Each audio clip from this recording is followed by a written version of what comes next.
աղոթենք, սկսենք։ Տեր Աստված, իրապես փառք ենք քեզ տալիս այս գեղեցիկ օրվա համար, այս առիթի, որ կարող են գալ քո առաջ, Տեր Աստված, եւ խոսքդ ուսումնասիրել։ Գիտենք, որ ամեն բանից առաջ, Տեր Աստված, մենք նպատակ ու մեկ փափագ ունենք խոսքի միջոցով քեզ ճանաչելու եւ դրանով քեզ փառավորելու։ Աղոթում եմ, որ Տեր այցելես մեզ, ողորմես, գթաս Տեր, որպեսզի ամեն իրավիճակներում իրապես քեզ փառավորենք։ Օրհնիր այս պահը, այս ժամը, որ միասին խոսքդ ենք ուսումնասիրելու եւ դու փառավորվիր։ Հիսուսի անունով, ամեն։ Շատ լավ։ Եթե կհիշեք, անցած անգամ, երբ որ խոսում էինք Տիրոջ փառավոր պատկերին, թե ինչպիսի տեսքով Հովհաննեսին ներկայացավ Հիսուս Քրիստոս։ Եվ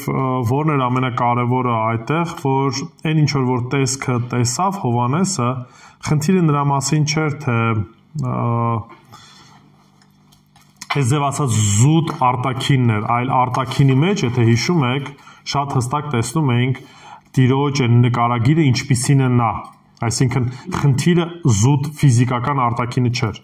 այլ արտաքինը, ինչ որ Հովհաննեսը տեսավ, իր հետ ուներ նաև խորհուրդը, ինչպիսին էր Տեր Հիսուս Քրիստոս։ Եթե հիշում եք, ասացինք, Տեր Հիսուս Քրիստոս սուրբ էր, ամենատես էր, երբ որ տեսնում ենք, միաժամանակ միջնորդն էր եւ թագավոր էր, եւ այլն, այսինքն հիմա այդ նույն բանը չեմ ուզում կրկնեմ։ Եվ շարունակության մեջ էլ, երբ որ կկարդանք, կտեսնենք, որ երբ որ եկեղեցիներին արդեն Տեր Հիսուս Քրիստոս սկսում է դիմել, որոշակի իր առանձնահատկությանը առանձնացնում է, եւ սա որոշ առումով կապված է եկեղեցիների հետ։ Մենք առաջի գլուխ մինչև 18 համարն էինք, եւ ուզում եմ հիմա 19 ու 20-ը միասին կկարդանք եւ դրանից հետո կշարունակենք։ Հայտնություն 1, 19, 20 Գրիր ինչ որ տեսնում ես, ինչ որ կա եւ ինչ որ նրանից հետո լինելու է։ Հիմա նորից, այն ինչ որ խոսում ենք ու իրականում դա տեսնում ենք։ Հենց ամենասկզբից ասում եմ ինչ որ տեսնում ես,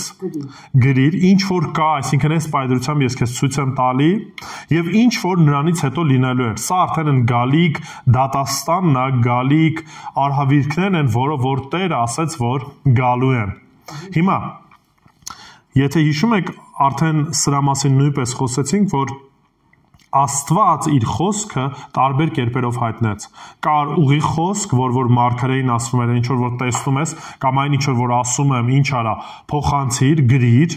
ոնց որ ստեղ ենք տեսնում եւ շատ դեպքերում էլ լինում էր, որ ուղակի առաքյալները Աստծով ներշնչված գրում էին, դա ուղակի թելադրանք չէր, բայց այս պարագայում տեսնում ենք, որ ուղակի հստակ թելադրանք կա։ Այն ինչ որ տեսնում ես, ինչ արա, գրի առ, եւ այն ամենը ինչ որ տեսնում ես, ինչ որ կա եւ ինչ որ նրանից հետո լինելու է։ Հիմա ինչ որ կան ներկայացնում են կամ հարցը առաջնային գնում է եկեղեցիներին։ Կհիշեք, ընդհանրապես խոսքը առաջին հերթին ում էր ուղված 7 եկեղեցիներին, կոնկրետ եկեղեցիներ, կոնկրետ տարածաշրջանում, կոնկրետ ժամանակահատվածում 7 եկեղեցիներ եւ տրամաբանությունն էլ, եթե կհիշեք, անցած անգամ խոսեցինք, ինչի այդ հերթականությամբ եւ այլն։ Հիմա դրանից հետո նկարագրությունն է տալի կամ բացատրությունն է տալիս, թե 7 աստղերը կամ 7 ճրագակալները որոնք էին 20 համարը։ Ահավասիկ այն 7 աստղերի եւ 7 ոսկե ճրագակալների խորհուրդը։ Սրա մասին ճիշտ ամենասկզբում ասել էի, այստեղ ենք, որ արդեն տեսնում ենք հստակ բացատրությունը, որ տեսար իմ աջ ձեռքին 7 աստղերը 7 եկեղեցիների հրեշտակներն են, իսկ 7 ճրագակալները 7 եկեղեցիները։ Նայեք, հիմա անդրադառնանք ընդհանրապես այս արտահայտությանը, որ ասում է 7 աստղերը 7 եկեղեցիների հրեշտակներն են։ Հիմա մեր թարգմանության մեջ գրված է հրեշտակ եւ մեծամասնությամբ հենց հրեշտակել օգտագործված է։ Հունարեն տերմինաբանությունը կամ հունարեն բառը անգելոս բառն է, որը որ շատ դեպքերում կամ մեծամասնությամբ Աստվածաշնչում տեսնում ենք գերբնական էակների, հրեշտակների, բայց իր առաջնային բացատրությունը դա լուր փոխանցող է, այսինքն մեկը որ լուր է փոխանցում, այդ ձևա թարգմանում։ Իրականում որ նայենք հրեշտակների հիմնական գործը ի՞նչն էր նորից, Լուրը փոխանցելն էր, Աստծո այն ինչ որ Տեր Աստված ասում էր, իրանք փոխանցում էին, լուր փոխանցողն են։ Հիմա մարդիկ կան, ովքեր որ երբ որ այս հատվածը կարդում են, փորձում են ինչ որ կերպով նկարագրեն ու ասեն դե գիտեք ինչ կա, ուրեմն ամեն եկեղեցին իր ասենց ասած հրեշտակն ունի, իր պահպանող հրեշտակն ունի, այսպես ասած։ Ու փորձում են նման ձևով մեկնաբանել, օրինակի համար, ինչքան եկեղեցի կա տեղական, ամեն տեղական եկեղեցու շրջանակում կա, այսպես ասած, կարգված հրեշտակ, որն էլ իր հերթին ինչ որ մի գործունեություն անում, բայց սա քիչ հավանական է, որ նման բան լինի, ինչի, որովհետև առաջին հերթին տեսանք այդ տրամաբանությունը, որ հստակ կար, այսինքն եկեղեցիները իրապես կային եւ կար տրամաբանություն, ինչպես որ պետք է այդ լուրը փոխանցողը ինչ աներ, հասցներ բոլոր եկեղեցիներին հերթականությամբ։ Երկրորդը, մենք երբեք չենք տեսնում, որ ինչ որ կերպով մարդիկ հրահանգներ են տալիս հրեշտակներին, այսինքն եթե Աստված կարիք ունի ինչ որ հրեշտակին ինչ որ բան ասելու, արդյոք մարդու կարիքը ունի այդ առումով։ Չէ, ինքը միանգամից հրեշտակին ինչ որ պետք է ասում է եւ հրեշտակը միանգամից այդ ամեն ինչն անում է։ Հետևաբար այդ տրամաբանությունը, որ ստեղ Տեր Հիսուս Քրիստոս պետք է ասի Հովանեսին, որ գրի այն հրեշտակին, որ կոնկրետ եկեղեցու հրեշտակն է, մի քիչ տրամաբանությունից դուրս էլ է։ Ինչի որովհետեւ երբեք որևիցե պարագայում Աստվածաշնչի շրջանակում չենք տեսնում, որ մարդը ինչ որ հրահանգներ ուղի հրեշտակին կամ ինչ որ ուղղություններ տա։ Նման բան չունենք։ Դրա համար կոնկրետ այս հատվածում եւ շարունակության մեջ ինչ որ տեսնելու եք, նայում ենք, որ սա այն մեկն է, որ այդ լուրը փոխանցելու է, լուրը փոխանցողն է եկեղեցում։ Հիմա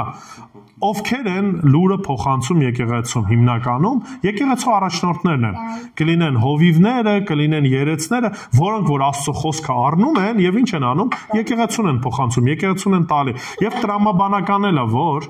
Հովանեսը փոխանցում է կամ գրում է եկեղեցու առաջնորդներին կամ եկեղեցու շրջանակում մարդկանց, ովքեր որ այդ լուրը փոխանցելու են եկեղեցուն, այն ինչ որ Տեր Հիսուս Քրիստոս պատվիրելու է։ Շատ լավ, հիմա արդեն անցնում ենք երկրորդ գլուխ առաջի համարից ու ստեղից է, որ սկսում ենք ընդհանրապես եկեղեցիներին անդրադառնալ։ Հիմա, եթե կհիշեք նորից, երբ որ խոսքը գնում է եկեղեցիների մասին, շատ-շատերը նորից ասում են, որ սա զուտ այդ ժամանակվա տեղական եկեղեցիներին չի վերաբերվում։ Ինչու, որտեղ ասում են նայեք, 7 թիվը կհիշեք ինչ խորհրդանիշ ուներ, արդեն դրա մասին ասացինք։ Չէ, ամբողջականությամբ, այսինքն ավարտուն, հա, 7-րդ օրը հանգստացավ եւ 7 օրվա մեջ որ արարեց, այսինքն ամբողջականությունը մենք խոսեցինք օրինակի համար առաջի գլխում տեսնում եք, որ ասում է 7 հոգիները, որ ասենք Սուրբ Հոգին է, Սուրբ Հոգու ողջ գործունեության շրջանակն է բանում։ Եվ այս տրամաբանությունը վերցնելով որոշները կան, որ ասում են, դե եթե գրված է 7 եկեղեցիներին, ուրեմն դա կոնկրետ տեղական եկեղեցիները չեն, դա ընդհանրական եկեղեցին է եւ եկեղեցու ժամանակահատվածներն են, այսինքն եկեղեցին այս վիճակում էր գտնվում հիմա այս վիճակում է գտնվում ու տենց ինչ որ զարգացում է ապրում, այսինքն ժամանակագրություն են ցույց տալի, բայց նորից մենք որևիցե փաստ չունենք, որ կոնկրետ հայտնության գրքում Տեր Հիսուս Քրիստոս այդ ամեն ինչը ներկայացնի, որ այս ամեն ինչը իրական տեղական եկեղեցիներ չեն, այլ ժամանակագրական եկեղեցիներ են։ Երկրորդը, նորից քարտեզի վրա նայելով տրամաբանությունն ենք տեսնում, թե ինչի է այդ հերթականությամբ այդ եկեղեցիները, հետեւաբար նորից դուրս է գալի տրամաբանությունից, եթե քարտեզով հստակ մենք տեսնում ենք, այդ դեպքում հենց ոնց կարող լիներ, որ համապատասխաներ, ոնց որ ասած այդ քարտեզի ընթացքին ու այդ իսկական եկեղեցիներ չեն համարում, այլ օրինակի համար ժամանակի շրջան ենք ասում, այսինքն եկեղեցին ինչպես է տարբեր ժամանակահատվածում ասում, բայց սրա մեջ նաև հետաքրքիր մի բան կա։ Տեր Հիսուս Քրիստոս ընտրում է որոշ մի քանի եկեղեցիների, ասի որ այդ տարածաշրջանում բավականին շատ եկեղեցիներ կային, բայց այնուամենայնիվ Քրիստոս ընտրում է 7 եկեղեցիներին։ Առաջին խոսքը կամ առաջին սենց ասած լսողները այդ 7 եկեղեցիներն էին այդ ժամանակվա համար, բայց այն խնդիրները, այն հարցերը, այն այսպես ասած թերությունները, որոնք որ կային, այդ թերությունները այսօր նաև մեր եկեղեցիներում ենք տեսնում։ Եվ հետևաբար մեծ հաշվով նույնպես, երբ որ մենք կնայենք արդեն 7 եկեղեցիներ բոլորը միասին, բոլոր եկեղեցիներն են բոլոր ժամանակահատվածում այդ եկեղեցիների մեջ որոշ առումով իրենք կտեսնեն։ Եվ հետևաբար Տեր Հիսուս Քրիստոս այնպիսի խորագիտությամբ է կոնկրետ նամակը ուղարկել կոնկրետ եկեղեցիներին, որպեսզի ամեն ժամանակներում այդ ուղերձը օգտակար լինի։ Եվ այսօր մենք էլ կարանք քննենք, ուսումնասիրենք եւ դրանից ինչ անենք, օգուտ քաղենք։ Այսինքն տեսնենք, թե իրապես Տերը ինչ է խոսում։ Նորից ոչ ուղիղ մեզ է ուղված խոսքը, ուղված է այն եկեղեցիներին, այն իրավիճակներում, որտեղ որ կային, բայց նաեւ դրանից սկզբունքներ դասեր մենք այսօր մեզ համար ենք քաղում։ Ուրեմն առաջի եկեղեցին, որ մենք տեսնում ենք, երկրորդ գլուխ առաջի համարը Եփեսոսի եկեղեցին է։ Ուրեմն առաջի համարը Եփեսոցի եկեղեցու հրեշտակին գրիր։ Հիմա նորից այս ամեն ինչ հերթականությունը շատ հստակ տեսնելու ենք։ Ով է ասում, որ գրի, Տեր Հիսուս Քրիստոս հստակ ասում է, որ Եփեսոսի հրեշտակին գրի, արդեն ասենք, հրեշտակը մեկն էր, ով որ այդ լուրը, այն ինչ որ ստացել էր Տեր Հիսուս Քրիստոսից, պետք է ինչ անիր, փոխանցի Եփեսոսի եկեղեցուն։ Հիմա Եփեսոսի եկեղեցին ով էր հիմնել, կհիշեք։ Լավ հիշեք։ Պողոս Արաքյալն էր հիմնել։ Եփեսոսի եկեղեցին հիմնվել էր Պողոս Արաքյալի կողմից։ Ու Պողոս Արաքյալը բավականին երկար ժամանակ այդ եկեղեցում է մնացել եւ սովորեցրել է։ Մոտավորապես 3 տարի Պողոս Արաքյալը կարողացել է առիթ ունեցել այդ եկեղեցում լինելու եւ սովորեցնելու։ Հիմա ընդհանրապես մի օրինակ բերեմ։ Եթե օրինակի համար Թեսաղոնիկեցի նամակի կամ Թեսաղոնիկեում եկեղեցու շրջանակում Պողոս Արաքյալը ընդհանրապես կարողացել էր 2-ից 3 ամիս մնար, պատկերացեք Եփեսոսի եկեղեցում 3 տարի մնացել էր եւ ասում է ամբողջ ավետարանը ամբողջությամբ լի ինչ արեցի, ձեզ սովորեցրեցի, փոխանցեցի։ Եվ այս պարագայում եկեղեցին բավականին հարուստ էր, այսինքն պատկերացեք Պողոս Արաքյալը այդ ամեն ինչից ելնելով 3 տարի օր ու գիշեր այս մարդկանց սովորեցրել էր եկեղեցին ագին, ասենց ասած, հասուն էր այդ տրամաբանության մեջ։ Հիմա, երբ որ Տեր Հիսուս Քրիստոս ասում է, որ գրիր այսինչ եկեղեցուն, միշտ նաև ինքն իրեն ներկայացնում է յուրօրինակ կերպով։ Այսինքն այն ինչ որ առաջի գլխում տեսանք, շարունակության մեջ երկրորդ գլխում այդ առումով ինքն իրեն ներկայացնում է։ Հիմա նայեք, ինչպես է ներկայանում Տեր Հիսուս Քրիստոս շարունակության մեջ։ Այսպես է ասում նա, ով 7 աստղերն ունի իր աջ ձեռքում եւ շրջում է 7 ոսկե ճրագակալների միջև։ Գիշեք ինչի մասներ խոսքը գնում, առաջի գլխում մենք խոսեցինք դրա մասին։ Աստղերը, որոնք ովքեր էին։ Հրեշտակները կամ հովիվները առաջնորդներն էին, իսկ ճրագակալները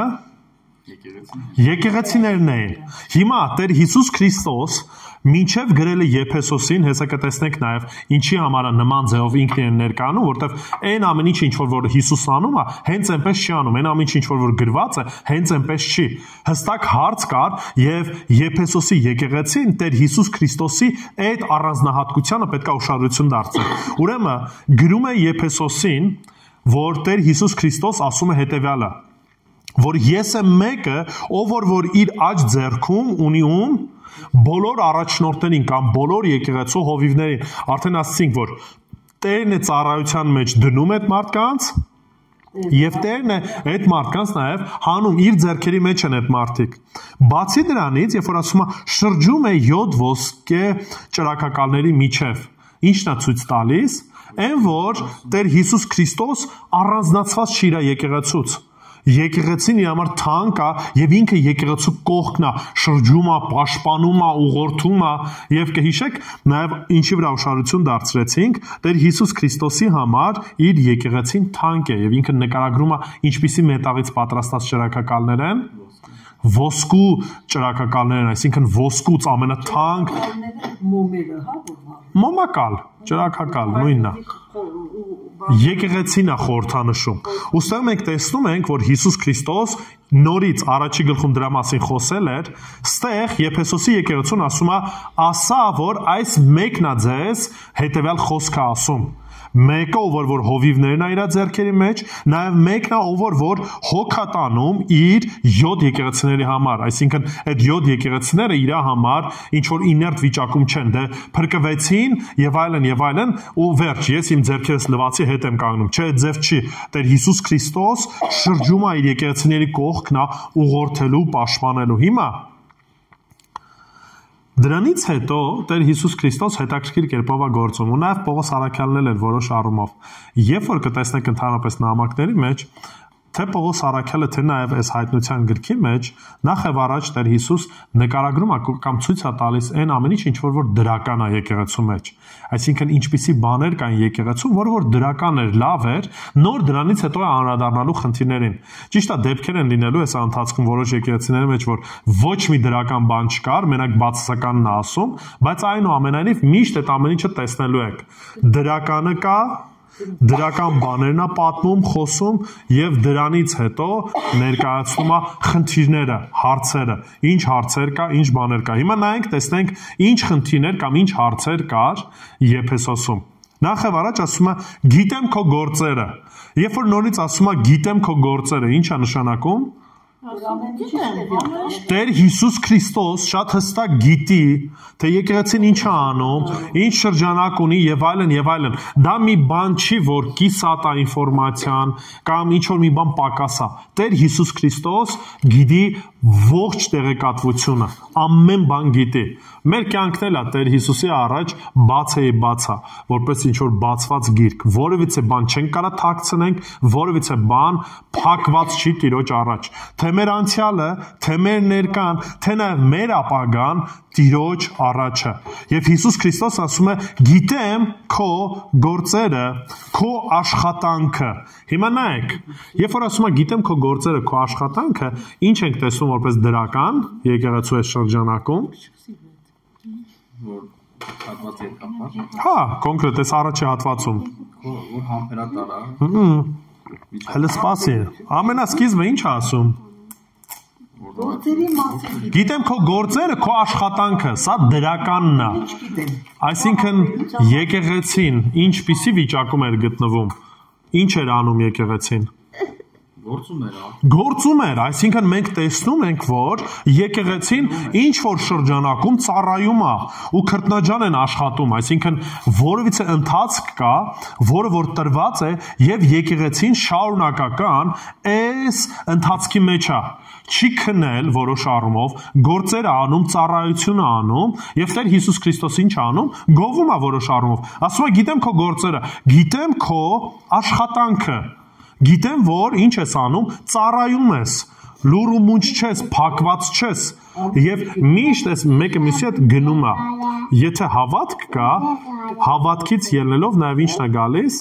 գործերն է գալիս։ Չի կարա լինի, որ հավատք ունեմ, բայց գործեր չունեմ, չի լինում տենց։ Եթե հավատք ունեմ, եթե Քրիստոսինն եմ, ուրեմն նաեւ գործնականում ինչ եմ անելու։ Գործեր եմ ունենալու, ծառայություն եմ անելու։ Դա վերաբերվում է թե եկեղեցուն, թե նաև ում մեզ, մարդկանց, ամեն մեկից որպես հավատացյալ։ Մեր հավատքը եւ գործերն ու աշխատանքը պետք է միասին համահունչ գնանք։ Սա դրական է, որը որ մենք սովորում ենք, կամ դրականն է, որը որ մենք պետք է ինչ անենք, վերցնենք, որտեղ եթե չկա աշխատանք, չկա նաև հավատք։ Երկրորդն ասում է քո համբերությունը։ Հիմա, եթե կհիշեք, երբ որ Եփեսոսի եկեղեցին հիմնվեց, Եփեսոսը գտնվում էր մի կռապաշտ շրջանակում ու ունդեի ժողովուրդն էլ կռապաշտ էին։ Երբ որ դարձի եկան ապաշխարեցին, այդ մարդիկ հրաժարվեցին բոլոր իրենց, չգիտեմ, գուշակությունների գրքերից եւ ասում է բավականին մեծ հարստություն, այդ գրքերը թանկ էին։ Ուղղակի վառեցին, վերջացրեցին այդ ամեն ինչից։ Հետո, եթե ուսումնասիրեք մի քիչ պատմությունը, կհիշեք, որ Եփեսոսում էր գտնվում Արտեմիդայի տաճարը եւ տաճարը ինքն էլ նկարագրվում էր որպես, այսպես ասած, ինքը չաստվածն էր, աստվածուհի է ձև ասեմ այդ տրամաբանությամբ, որը որ պատասխանատու էր սերնդների, ասենց ասած, սերնդների համար։ ինքը պտղաբերության, այսպես ասած, աստվածուհին էր։ Դրա համար կոնկրետ տաճարում թույլատրված էր, ոչ միայն թույլատրված էր, այլ նաև կային, այսպես ասած, կանայք, որոնք որ զբաղվում էին ծիսական պոռնկությամբ, այսինքն մարդիկ ազատ կերպով այնտեղ շնանում էին եւ դա նշան էր նրան որպես այսպես ասած ծառայություն մատուցել, ասենց ասած իրենց չաստվածին կամ իրենց այսպես ասած աստվածուհուն։ Չէ, մի զարմացի, իրականում շատ դեպքերում շատ ավելի վատ է վիճակը եղել, քան թե հիմա։ Հիմա ենք մեկ-մեկ ասում, «Վայ, էս ինչ է», բայց հիշեք Սոդոմն ու Գոմորը, այսինքն ինչքան հետ գնացի։ Պատկերացեք այն աստիճաներ, որ երկու տղամարդ եկավ, մտավ քաղաք, սա Հավկվան ասին, թազա տղամարդ է եկել, բերեք մեր մոտ եւ այլն եւ այլն։ Եփեսոսը նույնպես բավականին պղծված վիճակում էր գտնվում ու պատկերացրեք, դա իրենց ամենալավագույն տեղն է, շատ մարդիկ են գալիս ու ահա որ այդ շրջապատումը Չէ, Աթենքը առանձին քաղաք է, Եփեսոսը առանձին է։ Անդեի մարդիկ այսպես էին ասում, որ կոնկրետ Արտեմիդայի բանը արձանը երկնքից է իջել եւ այլն բավականին հայտնի արձան էր ու ինչ էին անում նաեւ կային մարդիկ ովքեր որ այդ արձանի փոքրիկ արձանիկներն էին սարքում ու վաճառում էին եթե կհիշեք երբ որ Պողոս Արաքյալը սկսեց քրիստոնեությունը տարածվել հավատացյալներն ավելացան այդ արքու վաճառ կանողները մեծ բան ամբողջ բարձրացրին ասին մեր Արտեմիդայի դեմ է պայքարում խոսում է ով կա մեր Արտեմիդայից մեծ եւ այլն ու խնդիրը գաղափարականը չէր, այլ բիզնեսի դեմ էր դուրս գալի, ինչի որտեղ երբ որ մարդիկ հավատում էին, այդ արձանիկները ոչ առնում էին, ոչ էլ հետաքրքիր էր։ Դրա համար ինչ արեցին, բավականին մեծ այսպես ասած խժդժություն բարձրացեցին եւ Պողոս Արաքյալը ստիպված լքեց եկեղեցին։ Բայց դրա հետ մեկտեղ 3 տարի Եփեսոսում Պողոս Արաքյալը սովորեցրել էր։ Հիմա, երբ որ խոսում է, որ իրանք համբերել էին, համբերությունը հենց այս շրջանակում էր։ Պատկերացեք հալածանք կա իրենց կռապաշտ բարեկամներից, հարազատներից եւ իրենք հրաժարվելով կուրքերից, այնուամենայնիվ բավականին մեծ ինչ ճշմարտ տակ են գտնվում։ Եվ այս պարագայում համբերում էին այդ ամեն ինչին։ Մյուսը, եւ որ չարերին չես կարող տանել փորձեցիր նրանց, ովքեր առաքյալ են ձևացնում, բայց չեն եւ սուտ համարեցիր։ Ուրեմն առաջինը չարն ու սխալը շատ հստակ ինչ էին անում, առանձնացնում էին եւ պատկերացեք այդքան կռապաշտ, այդքան կեղտոտ, այդքան սենց ասած մեղավոր քաղաքի մեջ ինչ էին անում, կարողանում էին հստակ հաստատուն մնային չարը որն էր, սխալը որն էր եւ որն էր ճիշտը եւ ամուր էին պահում ինչը բանը ճիշտը ճշմարտությունը ամուր էին պահում չարին որևիցե տեղիք չէին տալիս բացի դրանից նաև տեսնում ենք որ ասում է ունեին փորձառություն զանազանելու ովքեր են ճշմարիտ աշակերտները եւ ովքեր են կեղծ աշակերտները կամ առաքյալները հիմա շատ եկեղեցիներ կային, որոնք որ ընդունեցին, այսպես ասած, սուտ առաքյալների եւ որոշ առումով ինչ արեցին, մոլորվեցին։ Գիշեք գաղատացիների եկեղեցու մեջ մտան հрьяաները իրենց ուսուցումը մցրեցին եւ բավականին Պողոս Արաքյալը սենց լուրջ իրենց հետ խոսում է, որ ասում է հիմար գաղատացիներ, ով ձեզ ինչ արեց, խափեց Կորինթոսում նույն խնդիրն եք տեսնում մարդիկ եկան անունով որ իրանք առաքյալներ են նորից սկսեցին մոլորեցնել կորինթացիներին ու շատերը շատ եկեղեցիներ այս պարագայում ինչ արեցին ընկան շեղվեցին եւ կարիք ուներ Պողոս Արաքյալն ուղղել ու շտկելու այս պարագայում մենք տեսնում ենք որ Եփեսոսը այնքան հասունություն ուներ որ ինչ էր անում ստուգում էր տեսնում էր իրապես առաքյալ են թե ոչ ու ասում է տեսնում էր որ առաքյալ չէ եւ ինչ էին անում չէին ընդունում հետաքրքիր է որ գործք առաքելոց 20-րդ գլխում երբ որ արդեն Պողոս Արաքյալը գնում էր դեպի Հռոմ եւ գիտեր որ իր գալիք վաղճանին մոտիկ է հավաքում է Եփեսոսի եկեղեցու բոլոր երեցներին եւ հետեւյալ ուղերձն է ուղում բացեք գործք առաքելոց 29-ից 31 համարն եմ ուզում կարդալ։ Ամբողջ հատվածը ինքը բավականին երկար է, Պողոսի ճառը, թե ինչ է խոսում, ինչ է զգուշացնում եւ այլն, բայց ուզում եմ սրա վրա ուշադրություն դարձնել։ Ասում է, ես գիտեմ, որ իմ հեռանալուց հետո ձեր մեջ հափշտակող գայլեր կգան, որոնք հոտին չեն խնայի։ Ուշադրություն դարձեք, Պողոս առաքյալ արդեն այդ փորձառությունն ուներ, որ իրենից հետո շատ-շատերն են գալի, ովքեր որ առաքյալ են ներկայանում, ովքեր որ ուսուցիչ են ներկայանում, ովքեր որ, այսպես ասած, որպես ճշմարտության կրողներ են ներկայանում, բայց ասում է չեն։ Իրանք այդ ձևին չեն։ Եվ իրենց զգուշացնում է, ասում է, իրանք հոտին չեն խնայելու, դրա համար զգուշ եղեք, 30 համարը։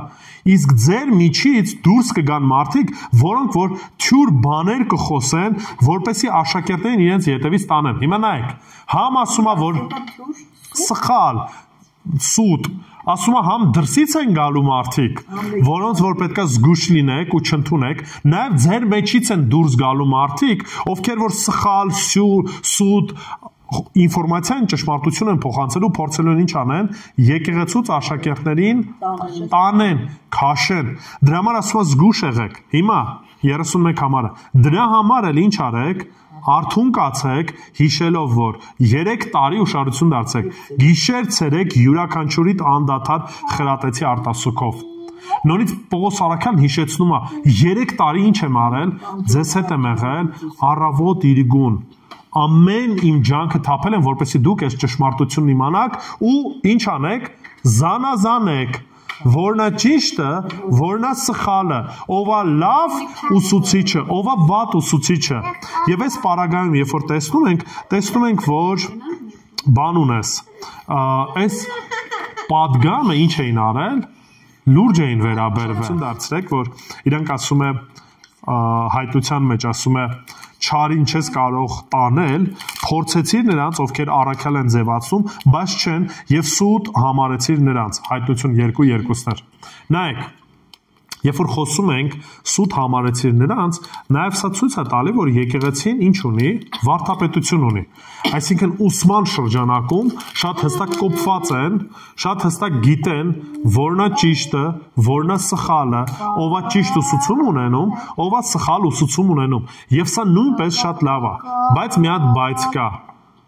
Շարունակության մեջ մի հատ բայց կա, որը որ շատ կարևոր է։ Այն ամեն ինչ որ խոսում ենք դրականը լավ է, բայց մի հատ լուրջ խնդիր ունեն։ Շարունակության մեջ նայենք 3-րդ համարը։ Համբերություն ունես, նորից արդեն 2-րդ անգամ ասում։ Այս ամեն ինչին համբերում ես, 3-րդ համարը։ Իմ անվան համար ինչ արեցիր, տանջվեցիր ու չընկրկեցիր։ Նորից հալածանք, նորից խնդիրներ, բայց այդ խնդիրների մեջ ինչ արեց, չհանձնվեց, հետ չկանգնեց, տանջվեց։ Հիմա այս եկեղեցին, այս նկարագրությամբ, էլի տեսնում ենք, որ բավականին ինչ է, արդեն ասցինք, աշխատասեր են, այսինքն ծառայություն են անում, տեսնում ենք, որ համբերատար են, դիմանում են տարբեր փորձություններու, այս համբերության մասին խոսում է, դիմադրեցին թե այն ժամանակ, տարբեր գայթակղություններին պատկացեք այդ ձևի քաղաքում եք ապրում, ստեղ նաև դիմադրում են հալածանքներին, որոնք որ կար ֆիզիկական եւ նույնիսկ կանգուն են մնում, շարունակության մեջ տեսնում ենք, որ կարողանում էին զանազանեն չարին եւ բարին, ունեին վարդապետություն, որ վարդապետության առումով կարողանում էին ուսման շրջանակում հստակ զանազանեն, ով է ճիշտ քարոզում, ով է սխալ քարոզում։ Չէ, ամենակարևորը չի։ Որ զանազանում են, չեն խախտում, այո, դիսը։ Համաձայն եմ, դա կարևոր է ու պարտադիր է, բայց մի հատ բայց կա։ Նայեք, 4-րդ համարից Հիսուս մի հատ բայց է ավելացնում։ Բայց, այսինքն, այս ամեն ինչը ինչ որ ասում եմ, շատ լավ է, ապրես, քաջալերական է, բայց մի հատ բայց կա։ Որն է այդ բայցը։ Քո դեմ բան ունեմ։ Երբ որ Տեր Հիսուս Քրիստոս ասում է քո դեմ բան ունեմ, մենք պետք է ընդհանրապես լուրջ լինենք եւ եկեղեցին էլ բավականին լուրջ պետք է լիներ։ Ինչի որտեղ ամենասկիզբը Տեր Հիսուս Քրիստոսը ինչ ասեց։ Գիտեմ, չէ՞, գիտեմ քո գործերը, գիտեմ ինչ կարգավիճակում ես գտնվում։ Այսինքն, այն ինչ որ ասում եմ, շատ հստակ է, կարևոր է եւ սրա մասին պետք է իմանաս։ Դրականի մասին խոսեցինք, ասեցի, բայց մի հատ բան կա, մի բան ունեմ քո դեմ։ Որն է այդ բանը։ Որովհետև թողեցիր քո նախկին սերը։ Սերը եկեղեցում է համանասում։ Առաջնային առումով պետք է ընդհանրապես հիշեք մի բան։ Սերը սկսվում է Տիրոջից, Երբ որ Տիրոջը սիրում ենք, նաև սիրում ենք եկեղեցին, սիրում ենք մնացածին եւ այլն եւ այլն։ Եվ երբ որ Տեր Հիսուս Քրիստոսը ասում է թողեցիր առաջվա սերը, հենց էսի նկատի ունի, որ այն սերը ինչ որ առաջ ունեիր, ինչ արեցիր, թողել ես, չկա։ Հիմա նայեք, Եփեսոսի եկեղեցին, երբ որ Պողոս առաքյալը հիմնեց եւ Հովհաննեսը, որ գրում է, անցել է արդեն մոտավորապես 30-ից 40 տարի։ Եվ դա նշանակում է, որ արդեն 40 տարեկան եկեղեցու շրջանակում ծառայողների կամ բանի առումով արդեն 3-րդ սերունդն է դուրս եկել։ Եվ ուշադրություն դարձեք, եթե առաջի սերունդը բավականին ոգևորված էր, ճշմարտությունը ստացել էին, Քրիստոսից սովորել էին, ակտիվ էին ծառայության մեջ եւ այլն, երկրորդ սերունդը նորից շարունակում է այդ առումով, գուցե արդեն որոշ նահանջով, երրորդ սերնդի մեջ արդեն ինչը կա, իներցիայի պարագայում արդեն ծառայությունը դեռևս անում են, ծառայություններն ունեն, աշակերտություն են գուցե անում, ավետարանություն են անում, այսինքն որպես եկեղեցի ակտիվ են։ Ուսուցումը նորից պահել են, այսինքն վարդապետությունն էլ չեն ուրացել, բայց ամենակարևորն ուրացել են։ Ինչն է այդ ամենակարևորը։ Սերը ուրացել են։ Կհիշեք, երբ որ Հիսուս Քրիստոսին մոտեցան եւ փարիսեցիները ասում էին օրինակի համար, որն ամենամեծագույն պատվիրանն է։ Կհիշեք։ Սիրիր քո Տեր Աստծուն։ Ահա։ Ողջ սրտով, ամբողջ անձով ու էությամբ, չէ՞։ Սա ամենամեծագույն պատվերն է։ Այս պատվերը գալիս էր որտեղից։ Երկրորդ օրինաց գրքից էր գալիս։ Հիմա Մատթեոսի ավետարանից կարդանք, Մատթեոսի ավետարան 22-րդ գլուխ, ես ինչի եմ ասում, որտեղ սրա մեջ է պարփակված ամեն բան։ 37-ից 40։ Երբ որ Հիսուսին մոտեցան, հարցրեցին, ասին, որն է ամենամեծ պատվիրանը։ Հիսուս նրան ասաց. Սիրիր քո Տեր Աստծուն, քո ամբողջ սրտով, քո ամբողջ հոգով, քո ամբողջ մտքով։ Հիմա նայեք, Տեր Հիսուս Քրիստոս ամենաառաջին ու ամենակարևոր պատվիրանն է տալի 38 համարի մեջ շարունակում ասում է սա է առաջին ու ամենամեծ պատվիրանը եթե մեկը իրապես Տիրոջը սիրում է իր ողջ էությամբ, իր ողջ սրտով, ողջ հոգով, ողջ մտքով, այսինքն ողջ էությամբ, ով որ կաս, թե մտքով, թե տրամաբանությամբ, թե գործերով, թե խոսքերով, կենտրոնում քո կյանքի, եթե Տեր Աստվածը, Տեր Հիսուս Քրիստոսն է, դրանից հետո կարողություն կունենաս նաև սիրելու ուրիշներին։ Շարունակությունը 39-ը։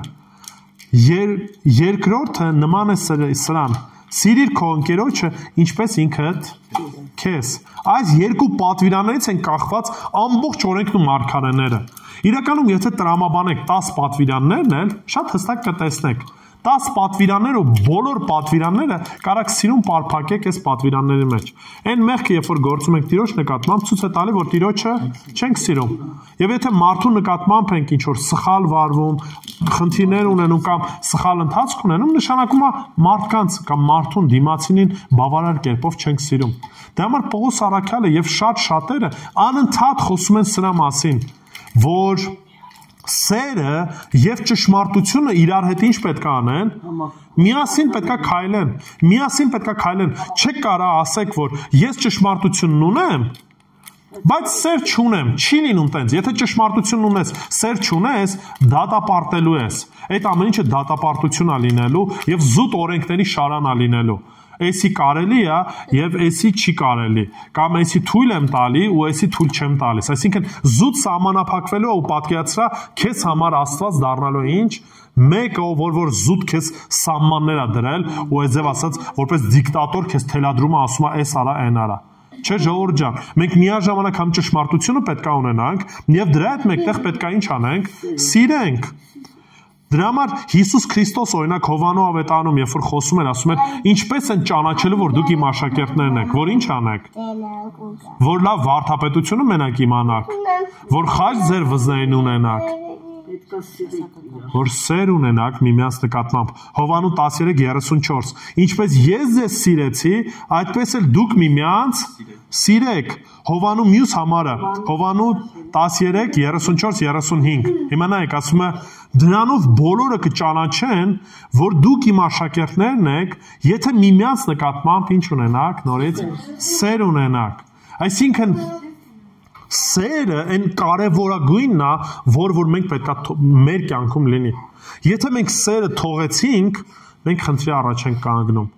Կարաք ծառայեք, կարաք ակտիվ լինեք, կարաք վարդապետությունը շատ լավ իմանաք, վարդապետության մասին խոսեք եւ այլն եւ այլն։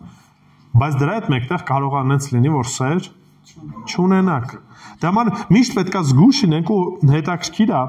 Հովհաննեսը նորից շատ է խոսում այս թեմայով, եթե բացեք երկրորդ Հովհաննու նամակը, ընդհանրապես երկրորդ Հովհաննու նամակը կենտրոնացված է հետևյալ հասկացողության մեջ։ Ճշմարտությունը եւ սերը պետք է միասին քայլեն, որովհետեւ եթե ճշմարտություն կա, նորից եմ ասում, սեր չկա, այդ ճշմարտությունը ոչ մի օգուտ չունի։ Եվ նույնպես հակառակը, եթե սեր կա, բայց այդ սերը ճշմարտության հիման վրա չէ, նորից այդ ամեն ինչը որևիցե օգուտ, որևիցե բան չկա։ Դրա համար ինչ պետք է անենք։ Երկրորդ Հովհաննու 1:6 համարը։ Եվ սա է սերը, ուշադրություն դարձրեք։ Հովհաննեսը նորից խոսում է սիրո մասին։ Եվ սա է սերը, որ նրա պատվիրանների համաձայն ընթանանք, եւ սա է պատվիրանը, որ ինչպես սկզբից լսեցիք, այդպես էլ ընթանաք։ Այսինքն ինչ ենք տեսնում։ Տեսնում ենք, որ Հովհաննեսը այս երկրորդ նամակի մեջ նույնպես հստակ տրամաբանությունն է բերում։ Եթե կա ճշմարտությունը, այդ ճշմարտությունը պետք է պարուրված լինի ինչով։ Սիրով։ Այս երկուսը միասին պետք է քայլեն։ Եւ նույն շրջանակն ենք տեսնում։ Տեսնում ենք Եփեսոսի եկեղեցին ուներ բավականին լավ ընթաց սկիզբը, բայց ինչ էր արել, կամած ինչ էր արել, նահանջել էր իր սիրո մեջ։ Ու այդ ամեն ինչը արագ չի լինում։ Այդ ամեն ինչը կամած ընթացք է լինում։ Եվ այդ եկեղեցու համար ինչ եղավ, կարիք եղավ, 30-40 տարի ու 40 տարի հետո այդ սերը կորցրեցին։ Հիմա նայեք 5-րդ համարը ասում է արդ հիշիր որտեղից ընկար զղջա եւ նախքին գործերը տարա։ Հիմա նայեք երբ որ ասում է նախքին գործերը տարա այն ժամանակ էլ էին ծառայությունն անում ուղղակի այն ժամանակ ծառայությունն անում էին նաեւ սիրով էին անում համ ծառայությունն ունեին համ սերն ունեին։ Հիմա սերը թողել են, ծառայությունը ավտոմատ կերպով արվում է, բայց սեր չունեն։ Եվ այս ծառայությունը նորից Տիրոջ համար ընդունելի չի։ Դրա համար այն ինչ որ մենք անում ենք, մեր ծառայության շրջանակում պետք է հասկանանք մի բան, ում համար եմ անում։ Որն է, այսինքն զուտ ուղակի սովորություն եմ դառել դա իմ համար, թե ես իրապես հասկանում եմ, որ սա Տիրոջ համար եմ անում։ Սա այն է, որ Տերս ցանկանում է, ու ես ուզում եմ իմ կյանքով իմ լավագույնն անեմ Տիրոջ համար։ Ու ամեն ծառայություն, սկսած քարոզելուց, վերջացրած, չգիտեմ, սովորական պարզ ծառայություն, փառաբանություն, նյութական նվիրատվության առումով, այսինքն ամեն պարագայում, ինչ որ անում ենք, պետք է մեր դրդապատճառը լինի սերը առ Տեր Հիսուս Քրիստոս։ Ու դրա համար ինքը ասում է հիշիր որտեղից ընկար։ Նայր տես ինչ ընթացք ես ունեցել ու նույնիսկ ձեզ եմ ուզում ասեմ կհիշեք նաև ձեր ապաշխարության առաջի շրջանակը երբ որ ինչքան ոգևորված էինք ես եւ ասած պատրաստ էինք սենց ասած բաներ շուր տալու ինչի որտեվ այդ փափագն ունեինք խոսելու ավետարանորեն այդ ոգևորվածությունը կա ու ժամանակի ընթացքում որոշ առումով մենք ինչ ենք անում թողնում ենք ու սա կարող լինի պատճառ լինի շատ կարան պատճառներ լինեն ինչ որ մեղ լինի ինչ որ հարց լինի ու ինչ պետք է անենք նույնիսկ հետ պետք է գնանք Մենք պետք է անալիզի ենթարկենք, տեսնենք որտեղ ընկանք, ինչումն է խնդիրը, որ ինքնահոսի չլինի, որտեվ եթե ինքնահոսի է գնում, շատ վտանգավոր տեղ ենք ընկնելու։ Այսինքն կարող ինքը վերածվի ուղղակի գաղջ վիճակի։ Դե կարդում եմ Աստվածաշունչը, բայց այդքան էլ հետաքրքրություն չունեմ դրա մասին։ Աղոթում եմ, բայց աղոթներս չորուցամակ աղոթքներ են։ Միշտ սովորական աղոթները, որ միշտ էլ տալիս եմ, չգիտեմ, հացի համար եմ աղոթում, առավոտ շուտ եմ արտանում աղոթում եմ, ու սա դառնում է ինչ սովորական ինչ որ ամենօրյա ինչ որ sense մի ընթացք, միապաղություն, Կիրակի օրը պաշտամունքին մասնակցել։ Դե մի տարի մասնակցեցի, 2 տարի մասնակցեցի, 3 տարի մասնակցեցի ու արդեն դառնում է դե նոր բան չեմ լսելու, նույն քարոզներն, նույն տրամաբանությունը, հասկանում եք ասածս, այսինքն այն գիրքը, որ պետք է ունենանք Տիրոջ համար, ինչ ենք անում, կորցնում ենք, թողում ենք ու պետք է խնդրենք, որպեսզի Տերը մեզ այդ հասունությունը տա։ Նայեք Հիմա չեմ էլ ուզում որ մի քիչ սխալ էլ հասկանաք ինչու որտեվ կարակ օրինակի համար ուշադրություն դարձնեք խարիզմատ եկեղեցիներին կամ որոշ առումով այդ պենտեկոստալ եկեղեցիներին ու ձեր մոտ տպավորություն ստեղծվի, թե իրանք միշտ ոգևորված են, փառաբանություններից հենց էմոցիոնալ են, այս կողմ այն կողմ, այդ էմոցիոնալ լինելը դեռևս չի նշանակում Տիրոջը հաճելի ձևով առաջնորդվել։ Ես չգիտեմ, ստեղ մի քանի շաբաթներ առաջ երբ որ խոսում ենք, խոսեցի, որ շատ մարդիկ ովքեր որ գնում են ռոք համերգի ու իրանց սիրելի ռոք երգիչն է երգում, այդ ոգևորվածությունը զգում են, այդ ասենք գիրքը ունեն եւ այլն, բայց դա չի նշանակում, որ դա իրական պաշտամունք է։ Դրա համար թե ճշմարտությունն է պետք, ճշմարտությունից պետք է բխի ինչը, հենց այդ սերը, որտեվ երբ որ Քրիստոսին ճանաչում եմ, երբ որ Քրիստոսի մասին լսում եմ, իրան էլ ավելի եմ սիրում։ Երբ որ հասկանում եմ ով եմ եղել ես, ինչ վիճակում եմ գտնվել ես, եւ Տերը ինձ այդ վիճակից ինչպես է փրկել, դրանից է առաջ գալիս ճշմարիտ սերը։ Դրա համար միշտ պետք է թարմացնեմ այս պարագայում, բայց զուտ, չոր ու ցամաք նույնց վարդապետություն չպիտի լինի։ Քրիստոս ինձ համար զուտ քրիստոսաբանություն չպիտի լինի, որ ինձ հարցնեք, ասեմ, դե այո, երկու բնություն ուներ, համ մարդ էր կատարյալ, համ Աստված էր, մանրակրկիտ պատմեմ ողջ իր կյանքի դետալները եւ այլն, բայց չեմ ճանաչում Քրիստոսին։ Այսինքն ուղեղից մեջ գիտությունը կա, բայց սիրտովս այդ փոխհարաբերությունը ոնց որ ասում ես, չունեմ։ Դա ինձ համար դարձել է ինչ չոր ու ցամաք։ Հիմա նայեք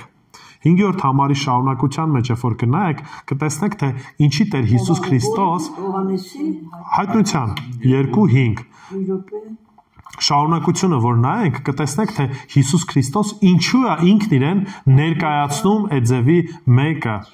Լավ, Հայտնություն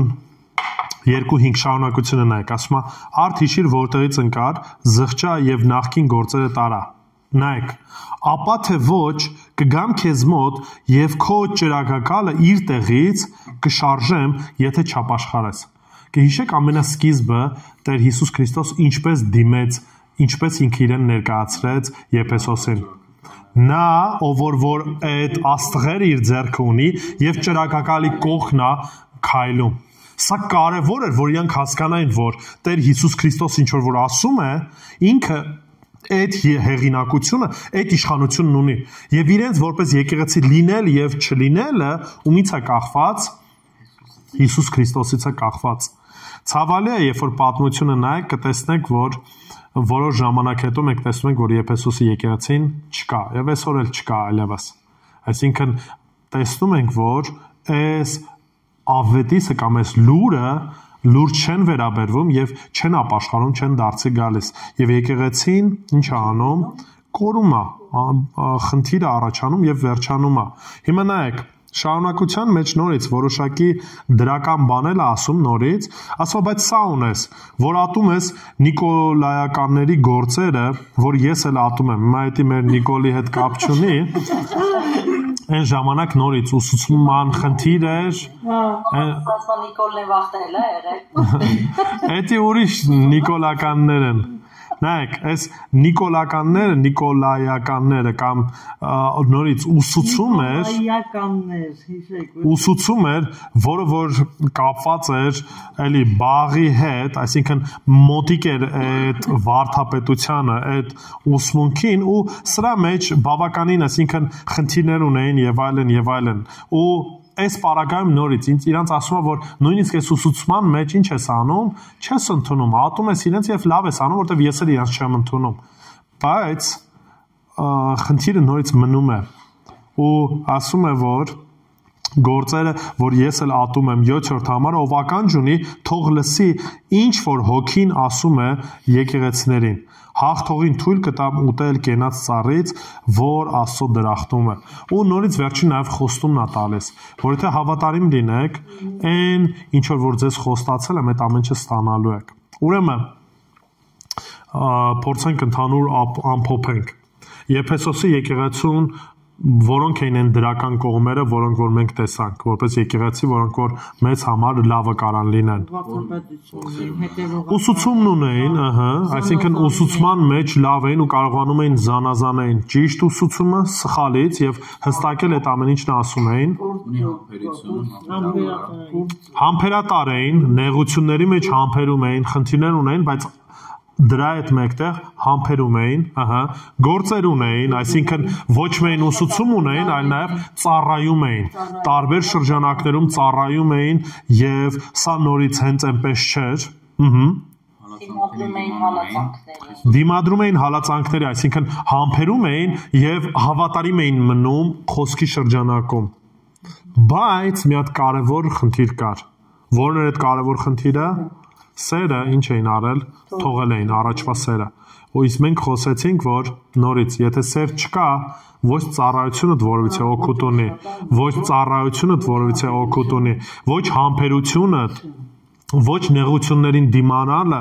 ոչ չարը բարիից տարբերելը, ոչ ուսման մեջ վարդապետ լինելը եւ այլն եւ այլն եւ այլն։ Դրա համար թե ճշմարտությունը, թե նաեւ սերը միասին պետք է քայլեն։ Եվ քրիստոնյան իրապես սիրով լցված մեկը պետք է լինի։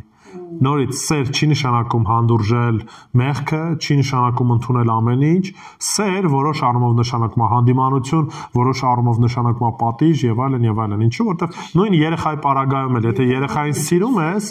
պատժում ես, խրատում ես, ուղղորդում ես, որտեվ նորից մարդիկ մեկ-մեկ խառնում են այս տրամաբանությունն, ասում են, այ եթե սիրում ես, ուրեմն մի դատիր, շատերդ կլսեք, եթե ինչ-որ մի բան մանավանդ մեկը սխալ ուսուցում ունի, սխալ արարք է ունենում, ասում ես ճիշտ չի, այս կողմ այն կողմ, ասում են գրված է մի դատիր, Տեր Հիսուս Քրիստոս բոլորին է սիրում, ու այս սեր ասվածի մեջ նույնիսկ որոշները կան, այսօր փաթեթավորում են օրինակի համար համասեռամոլությունը,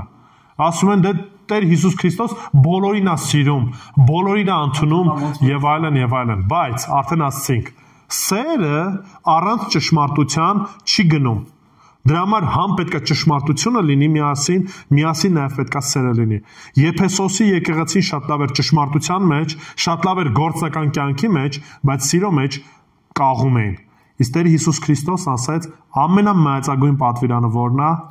Սերն է։ Սիրիր քո Տեր Աստծուն, քո ողջ էությամբ։ Ընկերներիդ էլ։ Նաև սիրիր դիմացինին, ինչպես որ քո անձը կամ ինչպես որ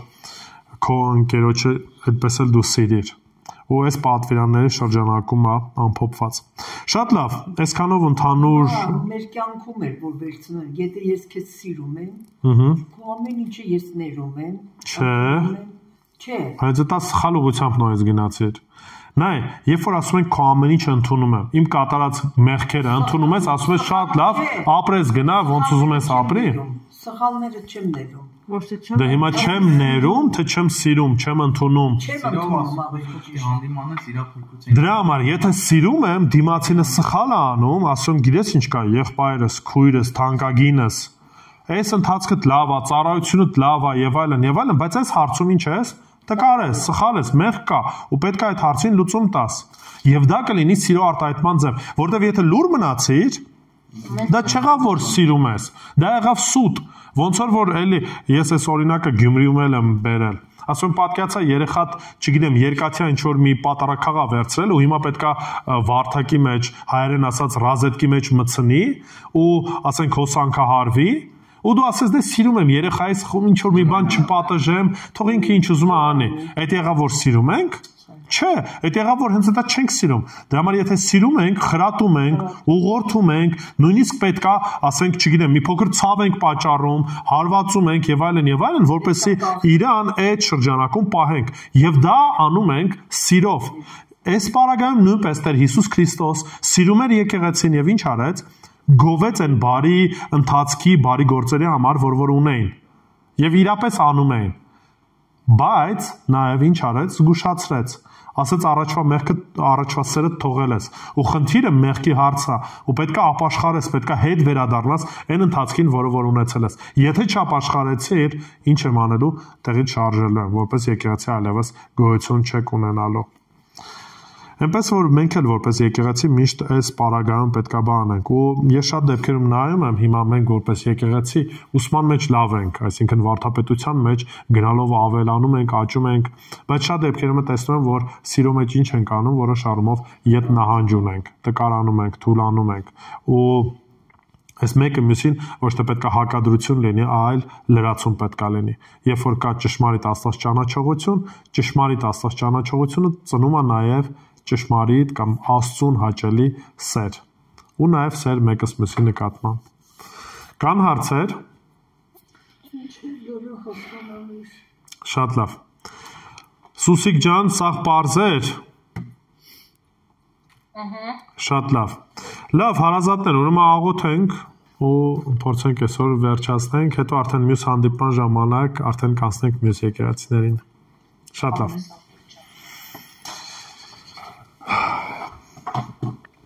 Տեր Աստված իրապես փառք ենք քեզ տալիս քո խոսքիդ համար, որով որ մեզ առաջնորդում ես Տեր։ Թեև այս եկեղեցիները այո 2000 տարի առաջ էին, որ գոյություն ունեին եւ ինչ որ ընթացք ունեին, բայց նաեւ այդ բոլոր ուսուցումները, որ նրանց էր փոխանցում Տեր, այսօր նաեւ արդի են մեզ համար Տեր։ Ոստի աղոթում եմ, որ իրապես ներես մեր մեղքերը եւ օգնես, որ վերականգնվենք Տեր։ Որովհետեւ քո փափագն է, քո ցանկությունն է, որպեսզի քո եկեղեցիները քո զավակները անարատ կերպով քայլեն քո առաջ, մեղքից հեռու եւ ճշմարտության մեջ քայլելով սիրենք թե քեզ Տեր Աստված, թե նաեւ մեր կողքի մարդկանց։ Ոստի օգնի, որ իրապես են առաջվա սերը, առաջվա կիրքը, առաջվա կենտրոնացումը մեր կյանքում լինի Տեր, որ ամեն ինչի կենտրոնում դու լինես, որպեսզի աշխարհի ինչ որ հոգսերը, դժվարությունները, հարցերը, գործերը ինչ որ կերպով չխափանեն այն փոխհարաբերությունը, որ քեզ հետ ունենք Տեր, որտեղ ամենաթանկը մեր կյանքում իրապես դու ես։ Դու ես, որ մեզ սիրեցիր, ներեցիր, ողորմեցիր եւ մեզ համար քո կյանքը տվեցիր Տեր Հիսուս։ Եվ այո, մեր ողջ կյանքը քո ձեռքերի մեջ է։ Դու ես կարգում ծառայության, դու ես հեռացնում, դու ես հիմնում եկեղեցիդ, բայց գիտենք մի բան Տեր, որ եթե հավատարմորեն քայլեցինք, ամեն բանի կդիմանանք եւ կաճենք քո սիրո մեջ։ Ոստի օգնի, որ Տեր քեզ սիրող լինենք եւ այո, ամեն բանից վեր սիրենք, որպեսզի քեզ համար հաճելի եւ քեզ համար արժանի զավակներ լինենք։ Իսկ եթե ինչ-որ հարցերում տկարացած ենք, մեզ ներիր, ողորմիր եւ դու փառավորվիր։ Հիսուսի սուրբ անունով, ամեն։